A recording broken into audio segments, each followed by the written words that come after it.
রান্না করছি টেনটেন মজাদার খিচুড়ি। কি সোফা কি হয়েছে এখানে বিচ্ছে?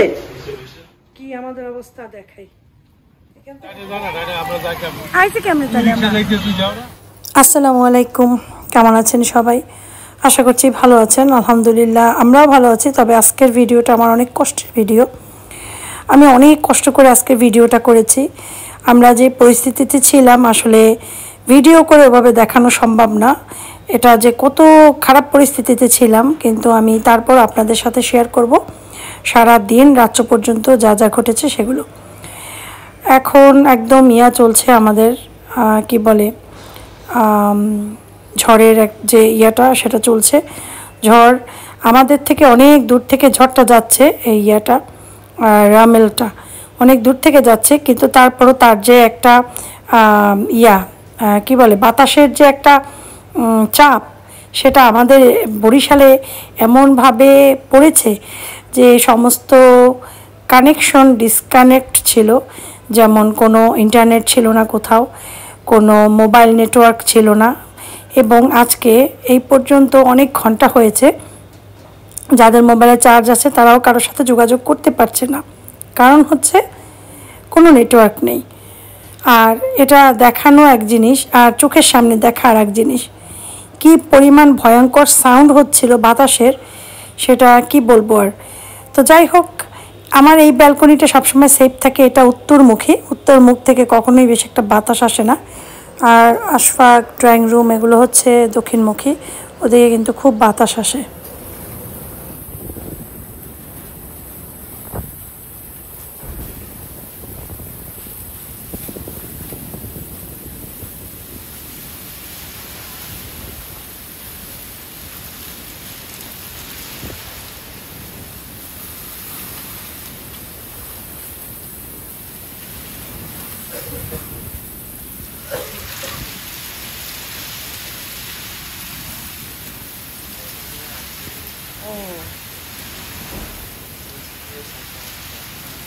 অনেক স্ট্রাগল,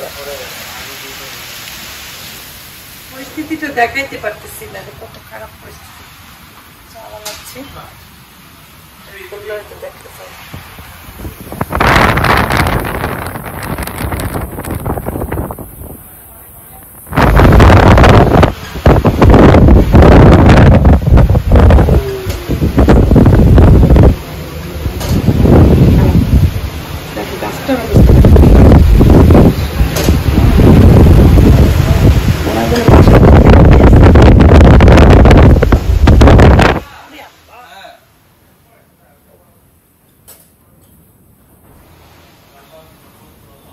খুবই খারাপ।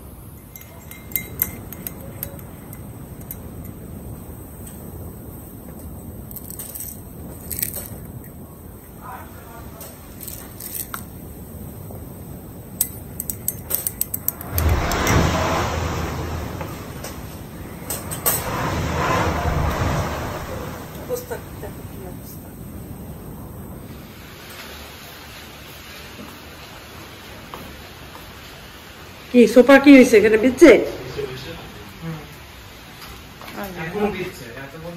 এতক্ষণ বেজে না, এখন বেজছে।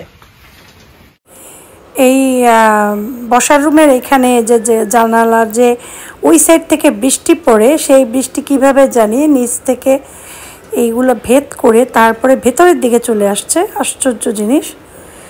আর এত বৃষ্টির ফোর্স এত বেশি যে এটাকে আসলে কন্ট্রোল করাটা খুবই মারাত্মক জিনিস। আমরা তো সমস্ত সোফা টোফা আছে আশফাক ওরা সরিয়ে ফেলেছে, আফিফ। তারপরে এখানটাতে এখন মুছতে হবে, এখানে মুছে পানিগুলো সরিয়ে ফেলতে হবে, এগুলো এখন চলবে কিছুক্ষণ সময়। কালকে রাতে আমি পুরা আশফাকের যে ব্যালকনির পানি ভেতরে চলে আসছিল, সেখানে আমি অনেক পরিষ্কার করেছি। পানিতে ভরে যাচ্ছিল বারবার, এত ফোর্স ছিল বৃষ্টির। এক একটা বৃষ্টির ফোঁটা অনেক মোটা মোটা ছিল, যে মনে হচ্ছিল যে জানালাগুলো ভেঙে যাবে, জানালাগুলো পুরাই ভেঙে যাবে এমন মনে হচ্ছিল।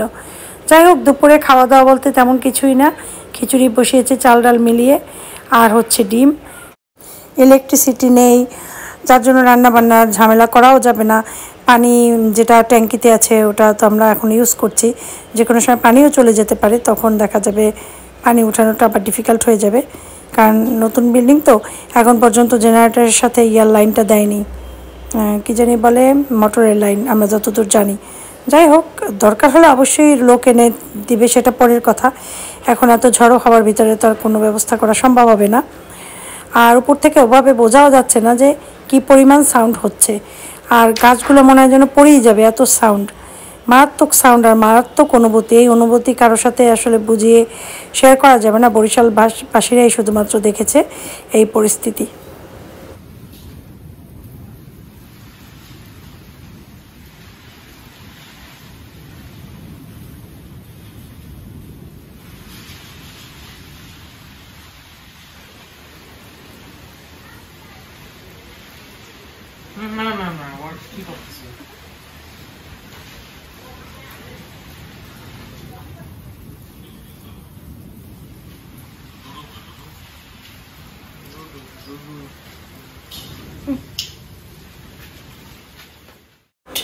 আজ ইন্টারনেট নেই, মোবাইল নেটওয়ার্ক নেই, তাই বাচ্চারা দেখো কত সুন্দর খেলা করছে সেই আগের দিনের মতো। তো এটাই ভাবি, আসলে নেট দুনিয়াকে একদম পরিবর্তন করে দিয়েছে। কারোর সাথে কারো সম্পর্ক নেই, লেনদেন নেই, কোনো কিছু নেই। সারাক্ষণ সবাই যার যার নিয়ে ব্যস্ত, সবার হাতে একটা করে ফোন, মোবাইলে দেখছে, কথা বলছে, খাচ্ছে, হ্যাঁ নাটক দেখছে, সিরিয়াল দেখছে, ভ্লগ দেখছে। মানুষকে মানুষ টাইম দিচ্ছে না, কারো বাসায় বেড়াতে যাচ্ছে না, যে গল্প করছে না। তো এই লাইফটার থেকে 3টা দিন আমরা অনেক দূরে ছিলাম। আমাদের লাইফটা ছিল অন্য রকমের। সেই আগে যখন ছোট টেলিভিশন ছিল, বিটিভি ছিল, তখনও যেমন একটা সম্পর্ক ছিল, মনে হচ্ছিল আমরা সেই সম্পর্কে চলে গিয়েছি। আসলে এটাই, এই নেট আমাদের যতটা ভালো করেছে আমার মনে হয় তার থেকে অনেক বেশি ক্ষতি করেছে। কি আর বলবো, যাই হোক, ওটা নাই বা বলি, কারণ আমাদের মানুষের সাথে মানুষের সম্পর্কটা অনেক দূরত্ব সৃষ্টি করেছে এইটার কারণে। তো এই আর কি, তো এরপরে এই জায়গাটা অনেক মুছলাম, আর ওইভাবেই রাখবো আজকের দিন, কারণ একটু পরপর বৃষ্টি হয়, একটু বৃষ্টিটা স্লো হয়, আবার ভারী বর্ষণ হয়, আবার স্লো হয়, এদিকে পানি টানি জমে যায়। এই অবস্থায় চলতে আছে আমাদের দিন। এবং আমি জানি না আমার মা বাবা কেমন আছে, তানজিদ তামান্না ওরা কেমন আছে, আমাদের আত্মীয় স্বজন বাকিরা কেমন আছে, বরিশালে আত্মীয় স্বজন, শ্বশুরবাড়ি, বাবার বাড়ি কে কেমন আছেন, সবার জন্য অনেক টেনশন হচ্ছিল। যাদের টিনের বাসা তাদের জন্য আরও টেনশন হচ্ছিল, সবার জন্য টেনশন হচ্ছিল যে কী অবস্থা, কারণ কারোর সাথে কোনো সম্পর্ক নেই, কোনো নেট নেই, কিচ্ছু নেই। আমরা ভয়ঙ্কর দিন পার করছি, এই দিন জানি কারো জীবনে না আসে। আমি বরিশালবাসী না শুধু, যেখান থেকে ঝড়টা শুরু হয়েছে সেখান থেকে শুরু করে প্রত্যেকটা মানুষের জন্য আমি দোয়া করেছি। আমি বলেছি শুধু আল্লাহকে, আল্লাহ তুমি সবাইকে রক্ষা করো, আমাদের যারা আমরা এই পরিস্থিতি আছি, আমাদের সবাই পরিস্থিতিতে আছি, সবাইকে তুমি রক্ষা করো। এটা যে কত ভয়ঙ্কর, এটা আসলে বলে বোঝানো শেষ করা যাবে না। এই অবস্থা দেখো, এত খারাপ অবস্থা, মানে চিন্তা করা যায় না এমন অবস্থা চলতেছে। আল্লাহ ভরসা। এখন বাজে বিকাল, বিকাল কেন, এখন 5টা বাজে, 5টার সময় এখন অন্ধকার হয়ে আসছে। আজকেও কারেন্ট আসে না এখন পর্যন্ত, জানি না কি অবস্থা। আমাদের অবস্থা খুবই খারাপ। একটু একটু ভিডিও করছি কারণ মোবাইলে চার্জ থাকে না, মানে এখন পর্যন্ত আছে চার্জ, একটু পরে হয়তো চার্জ শেষ হয়ে যাবে। কালকের থেকে এই পর্যন্ত চার্জ দেওয়া হয় নাই, 18 ঘন্টার মতো হয়েছে আমাদের কারেন্ট গেছে, এখন পর্যন্ত চার্জ তো হয়নি এই আর কি। আর আমরা যে এলাকাটায় থাকি এটা হচ্ছে অক্সফোর্ড মিশন এলাকা। তো অক্সফোর্ড মিশন পুরো রোডটা পানিতে ডুবে যায়, কোমর পর্যন্ত পানি হয়ে যায়। মানে শহরের ভিতরে যেইটা হয়, এটা এই রোডটা না দেখলে কেউ বিশ্বাস করবে না। কোনো রোডে পানি আসে না, কিন্তু এই রোডটা তাতেই পানি আসে। আর আজকে তো এখন তো চলছে যে জিনিস, তাতে তো ভয়ঙ্কর পরিস্থিতি, কত পর্যন্ত পানি ওঠে জানি না। 2-3 দিন বাসার থেকে হয়তো বেরিয়ে হওয়া যাবে না। আর মোবাইলের আমার চার্জ বেশি বাকিও নেই, আর 50% আছে। তো আমি খুব স্লো ইউজ করছি, শুধু যে মাত্র ভিডিওটা করে রাখার জন্য কিছুটা ইউজ করছি, কিন্তু এমনিতে কারোর সাথে কথাও বলা যাচ্ছে না, কারণ নেটওয়ার্ক নেই কোথাও, বরিশালের কোথাও নেটওয়ার্ক নেই, এবং ইন্টারনেটেরও কোনো ইয়া নেই, সোজা কথা কিচ্ছু নেই, মানে খারাপ পরিস্থিতি এটা, মানে কি বলবো আর। যাই হোক, ওখান থেকে গাছগুলা সরিয়ে ফেলেছি, আশপাশের ব্যালকনির অনেক গাছ, কারণ হচ্ছিল বাতাসে ভেঙে ফেলছিল গাছগুলো। এটা হচ্ছে মাগরিবের পর, এই যে চা খাচ্ছি বসে বসে, কাউকে কেউ দেখতে পাচ্ছে না মানুষ, কিন্তু আমরা আমাদেরকে দেখতে পাচ্ছি হালকা পালকা। তো মোম জ্বালিয়েছি, বলি যে এখন মোমটা চলুক, চার্জ আছে, চার্জার লাইট, বলি যে ওটা ইয়া হয়ে থাক, কারণ যে কোনো সময় দরকার হতে পারে, তখন আবার ওইটা ইউজ করব। তো মোম আপাতত চলছে, 2টা মোম আছে, চিন্তা করি যে মোম 2টা চালাই, এই আর কি। তো এখন আমি রাতের খাবার করব, কি করব সেটাই দেখাচ্ছি আজকে একটু।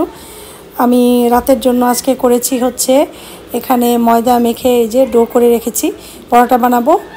একটা অলরেডি বেলে ফেলেছি, চুলায় গরম দিয়েছি কড়াই। আর এখানে সুজি করেছি, ঘি দিয়ে আর দুধ দিয়ে সুজি করেছি সুন্দর করে। আর অল্প একটু আলু ছিল, সেই আলুটাকে কুচি করে ভাজি করেছি অল্প করে।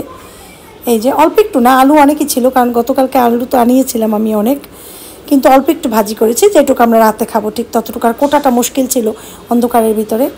আর এখন পরোটা ভাজবো, আর ডিম যে খাবে যেভাবে, কেউ ভাজা খাবে, কেউ পোস্ট খাবে, যেভাবে খাবে সেভাবেই করে দেবো। তো এই হচ্ছে আমাদের রাতের ডিনার। আলহামদুলিল্লাহ আমরা খুশি, কারণ আজকের পরিস্থিতিতে অনেক যেসব জায়গার থেকে বন্যা শুরু হয়েছে তাদের কপালে কোনো খাবারও জোটেনি, তারা খুব অসহায়ভাবে দিন যাপন করছে। সেই জন্য আল্লাহকে লাখ লাখ কোটি কোটি শুকরিয়া, আল্লাহ তবুও আমাদেরকে খেয়ে পরে ভালো রেখেছেন, আলহামদুলিল্লাহ। এটা হচ্ছে পরের দিন সন্ধ্যার পর, একদম মোবাইলে যেহেতু চার্জ নেই, চার্জ দেওয়ার জন্য চলে গিয়েছিলাম নানা শ্বশুরের বাসা, ডাক্তার খাদেম হোসেন সড়কে। আমার নানা শ্বশুরের নাম হচ্ছে ডাক্তার খাদেম হোসেন। তো সেখানে গিয়েছি, আমার আমার হাজব্যান্ডের বাবা, নানা, মানে মায়ের বাড়ি। হ্যাঁ, তো যাই হোক সেখানে গেলাম, চার্জ দিয়েছি মোবাইল, আমারটা, আফিফের আব্বুরটা, সবারটা। তো চার্জ দিয়ে তারপরে বাসায় ফিরছি। যাওয়ার সময় তো ভিডিও করতে পারিনি, কারণ তখন চার্জ ছিল না। সেজন্য আমি এই যে পানি দেখাচ্ছি, পানি এখনও শুরু হয়নি। এই যে আমাদের এলাকা, বললাম না আমাদের এলাকা ডুবে গিয়েছে, এই আমাদের এলাকার মেইন রাস্তা এই থেকে শুরু। তো দেখো আমরা যাচ্ছি, কতক্ষণ পর রিক্সা শুধু ডুবতেই থাকবে, এরকম অবস্থা। তো এই রাস্তাটা সবসময় পানি আসে, কেন আসে জানি না, প্রচুর পানি আসে।